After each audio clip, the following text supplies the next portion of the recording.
페미니즘 운동이 그래서 페미니즘 운동도 마찬가지죠. 네. 굉장히 복잡한 관계를 저는 미디어랑 맞아요. 맺고 있다고 생각해요. 그래서 그런 식의 SNS와 테크놀로지를 손에 쥔 여성들이 있었기 때문에 페미니즘 대중화 물결 지난 10년간 끌어왔고 한편으로는 굉장히 많은 변화들을 만들어 왔다고 또 생각하는데 비트도 사실은 거기 그 플랫폼을 통해서 또 많이 얘기가 되기도 했었죠. 근데 그거에 대해서는 어떻게 생각하세요? 그러게요. 궁금하시네요. 지쳤어. 두 번을 겪은 후에 지쳤어. 화를 너무 많이.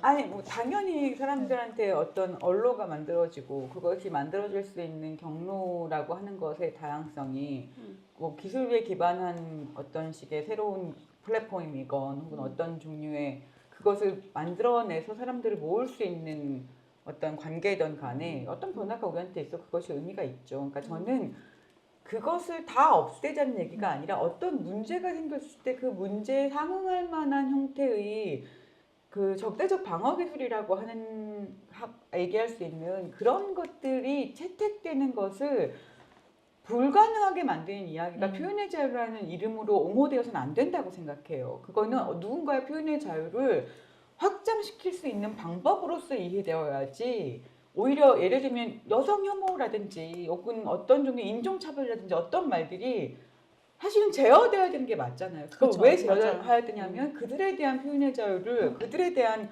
공격과 그들에 대한 어떤 식의 사회적인 어떤 뭐 혐오라든지 이런 것들에 대한 공격이 그렇게 좌표가 찍혀지고 이런 것들이 전혀 되지 않는 사회에서는 유저들이 점점 사라집니다. 그게 2000년대 초반에 목격했던 모습이에요. 그러니까 우리 91년에 인터넷이라고 하는 것이 가능해졌던 기술 개발이 되고 난 다음에 한 10년 정도 전 진짜 인터넷 1세대거든요. 시동준 1세대. 그 세대의 많은 사실 초반의 사람들은 엄청 해방이라고 생각했죠. 그리고 거기서 엄청난 공론장을 만들었고 공론장의 규칙도 만들었어요. 중요한 건 그냥 공론장에 있었던 게 아니라 공론장의 규칙이 있었다는 겁니다. 공론장의 규칙. 우린 토론을 일주일 동안 하기로 했어. 토론에서 어떤 주제에 어떻게 얘기하기로 했어. 도배는 안 돼. 어떤 아주 세세한 규칙들을 만들었어요. 각 토론마다. 그 규칙에 동의하지 않으면 그냥 그건 삭제했어요. 그걸 가지고 우리는 표현의 자유를 억압한다고 아무도 얘기하지 않았거든요.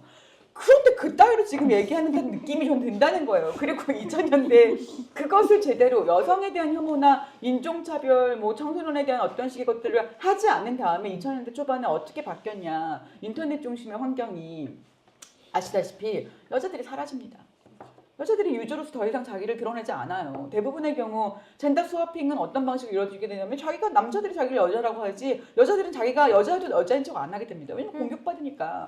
그게 2000년대 여성의 소멸이었어요. 이 인터넷 공간에서. 지금이 딱 그렇죠. 그리고 나서 네. 등장했던 게 메갈의 내리고. 등장이었던 네. 거죠. 우리 사실 다 보고 있었거든 이라고 등장했던 거잖아요. 맞아요. 그게 페미니즘 대중화였죠. 사실 페미니즘 대중화 어떤 식의 전제에서 시작이 됐냐면 인터넷 디지털 문법에서 여자들이 없는 것처럼 생각하면서 2009년, 2011년도에 일베 만들어지고 인터넷상의 여성 혐오가 진짜 극단화됐을 때 그걸 참지 못해서 끝까지 갔을 때 여자들이 그때서야 우리도 보고 있었다. 너희들이 어떻게 하는지 다 알고 있다. 라고 하면서 뒤집어 엎은 거잖아요. 그쵸. 그러니까 그게 시작이었잖아요. 그러니까 그게 저는 해방이었다고 얘기하면 당연히 해방이지만 왜 그렇게 됐냐는 거예요. 그러면 그 몇 년간의 소멸에 대해서 그 소멸을 만들 수밖에 없었던 인터넷에서 사실 있어야 되는 문법들과 규칙들과 우리가 함께 공유돼야 되는 그것이 계속 실패했다는 것에 대해서는 어떻게 얘기가 돼야 되냐. 다시 거기까지 가야 되냐.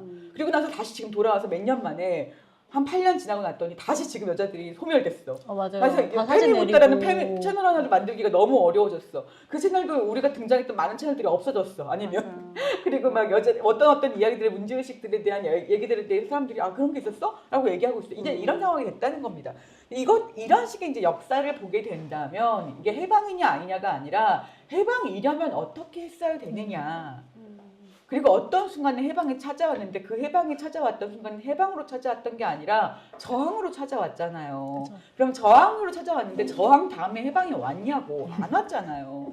그럼 저항 다음에 해방이 오려면 무슨 규칙이 우리한테 필요했었냐. 그리고 저는 규제라고 하는 것을 사람들은 예를 들면 뭐 우리가 너무 오랫동안 국가와 어떤 군사독재에서 살았는지 모르겠지만 군사독재에서 산 지도 오래됐어 사실은. 90년대에 왜 군사독재에서 안 살잖아요. 87년 그러니까 이후에 진짜 오래된 사람들의 얘기예요. 정말 사람은 지금 없어요. 세대들 얘기인데 지금 세대들은 군사 독재라고 얘기하는 후 운동권들의 얘기가 정말 지긋할 거라고 저는 아니 생각하거든요. 그래서 아까 하려다가 못했던 얘기 중에 하나는 뭐였냐면, 그러니까 그러니까 예컨대 독일 같은 데서 유튜브 규제하는 게 가능한 건 거긴 홀로코스트가 있었잖아. 근데 한국에서는 독재가 있었잖아 이렇게 얘기한다는 거예요. 근데 한국에서도 사람이 죽었어요. 맞아요. 사람이 그쵸. 많이 죽었고, 죽었죠. 그 뭐 4.3도 있었고, 5.18도 있었고, 여자들 계속 죽고 있고, 3일에 한 명씩 여전히 맞아 죽는다는데, 죽고 있는데, 왜 독일에선 홀로코스트가 있었잖아라고 말할 수 있는데, 한국에선 사람이 죽었잖아라고 얘기하지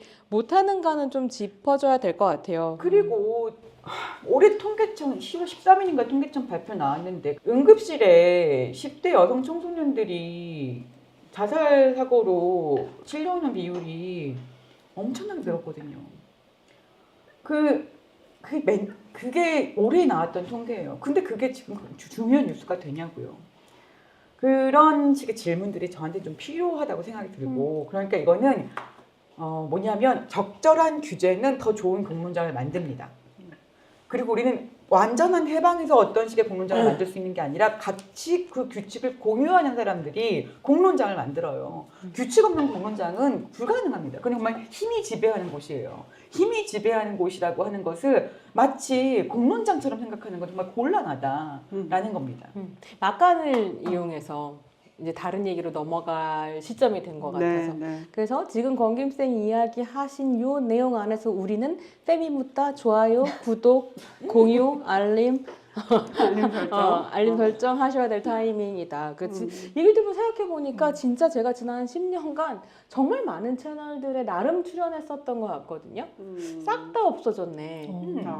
그래요. 라디오도, 그러니까 공중파도 꽤 많이 나갔는데 싹 다 없어지고 굉장히 선한 의지를 가지고 있는 PD님이 만드시는 라디오 지금 하나 남았거든요. 난 왜 그분이 계속 나를 출연시키고 있는지 모르겠는데 의외로 언로가 사라지고 있구나 이런 생각이 드네요. 페미무타 구독하죠.